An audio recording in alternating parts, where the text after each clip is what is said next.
Bonjour à tous, aujourd'hui on est dans une nouvelle interview avec Léo Landin, comment ça va? Salut à vous. Et aujourd'hui tu vas nous présenter le dernier jeu de joueurs minimaliste, Drone versus Goéland. Ouais, exactement, c'est un jeu à 2 joueurs où on va avoir des cartes de valeur. On a exactement les mêmes cartes, 2-1, 3-2, 3-3, 2-4 et 1-5. Et le but du jeu, ça va être de réussir à avoir tous les jetons sur sa face colorée. Donc on a couleur rouge pour les drones et bleu pour les goélands. Ils sont tous recto verso. Ils sont tous recto verso, on en a 12 et on en met 7 au milieu de la table en alternance, un d'une couleur puis une autre, etc. Du coup je vais commencer, pour savoir qui commence, c'est le joueur qui aura le moins de jetons, donc je vais mettre un jeton rouge, un jeton bleu. Ouais, voilà, je vais faire une mise en place un peu classique. Tac. Ok. En fait, ça va créer des espèces de bases entre les joueurs. 4, 5, 6 et 7. Exactement. Le joueur qui a le moins de jetons commence. Et donc, on va choisir une de ces cartes, puisqu'on les a tous en main, et on va la placer devant un des jetons. Si je me place devant un jeton qui est déjà de ma couleur, il ne se passe rien, mais je mets de la valeur pour défendre mon jeton, à savoir que les valeurs s'additionnent. Si j'ai un 1 et qu'au tour suivant, je mets un 5, j'ai 6, etc., etc. Pas de limite de cartes. Si par contre, je vais devant un jeton qui n'est pas de ma couleur et que je suis plus fort que mon adversaire, je le retourne, et quand je le retourne pendant mon tour, j'effectue son action. Et chaque jeton a un petit pouvoir qui lui est propre, ce qui fait que ça fait des interactions, parce que des fois, je vais pouvoir déplacer une de mes cartes, qui va me faire gagner un autre jeton, qui va détruire une de tes cartes, qui va me faire gagner un autre jeton, etc., etc. Sachant que si moi, par contre, je reviens ici, même si tu as fait le pouvoir avant, si tu es plus fort, tu gagnes. Je te dépasse, je refais le pouvoir. Et on a quoi comme pouvoir, du coup, là, sur la table? Alors, donc on déplace une carte, celle de son choix, de l'adversaire. On déplace une carte à soi. On détruit une carte d'un adversaire, ça va affaiblir une carte, donc on la retourne sur la face opposée, donc la carte de l'adversaire passe sur une valeur de 1. Comme là, tout à l'heure on déplace une de ces cartes, on interchange deux de ces cartes, on rejoue un nouveau tour, et celle-ci, elle est bien fourbe, elle permet de piquer une carte d'un adversaire, et on la met chez soi. Elle nous appartient. Donc maintenant, il se prend pour un goéland. Parce qu'on termine la manche soit quand tout est dans sa couleur. Ah, faut tout avoir. Ouais.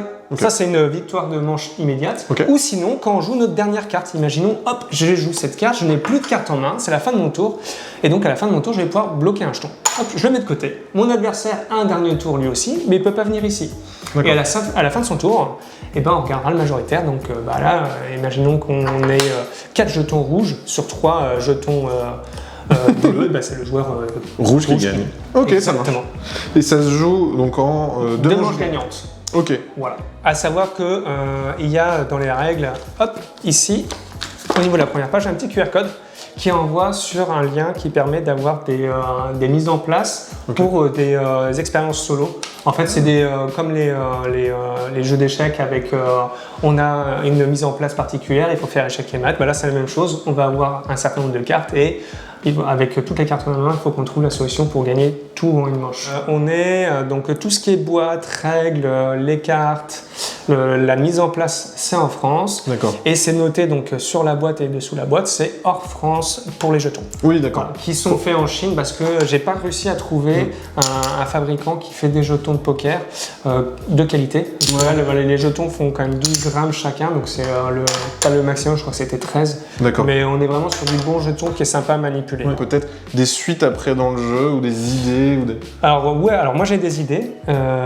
J'aimerais bien faire une extension humain où en fait il y a un troisième joueur qui joue tout seul de son côté. Donc pour l'instant c'est que dans la tête, j'ai pas encore eu le temps d'essayer, et où on mettrait des cartes sous les jetons. Et en fait les cartes sous les jetons, dès qu'on les retourne, donc dès qu'un joueur retourne le jeton, ça va activer le pouvoir de la carte pour le joueur qui serait un peu annexe. Et donc ça pourrait être soit récupérer de la thune pour acheter de nouvelles cartes, etc. Et il aurait les mêmes conditions de victoire, donc c'est d'avoir tous les jetons. Donc mettre des cartes sous tous les jetons, et avec des petits pouvoirs tout seul. Donc en fait les autres joueurs, dans ma tête, peut-être que ça ne marchera pas, vont devoir faire attention à pas trop retourner certains jetons pour empêcher aussi le troisième joueur qui est de son côté de gagner. Donc ça fait un joueur un peu fantôme, mais qui est là aussi et qui peut perturber la partie. Ce qu'on n'a pas dit, ce qui est important, donc c'est un jeu que j'ai fait avec une co-auteure. Oui. Et il y a très peu d'auteurs.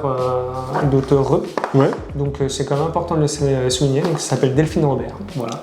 Et c'est aussi, coucou à toi. Et c'est aussi illustré brillamment par Romain Lubière, qui a fait des beaux drones et des beaux goélands qui se battent dans les cieux. Exactement. Et donc Romain Lubière, c'était un illustrateur jeunesse Donc il n'avait pas encore fait de jeu de société et je suis tombé amoureux de ses illustrations sur un de ses livres qui s'appelle Le Roi Singe.